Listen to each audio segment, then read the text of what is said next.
Now remember, you only have to connect one of the bottom pipes. The water moves through high octane through the big voids.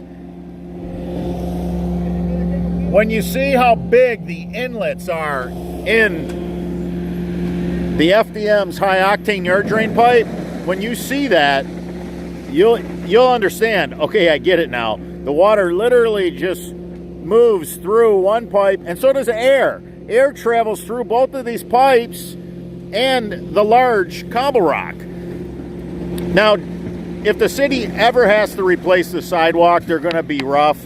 So for PVC's Schedule 40 Mighty Mighty Crush rating, this is about the only place something like this, you know, I say, you know what, let's use that, but let's keep it short. Just for underneath the walk, because in the freeze and thaw cycle, PVC gets all tore up when it's in the frost.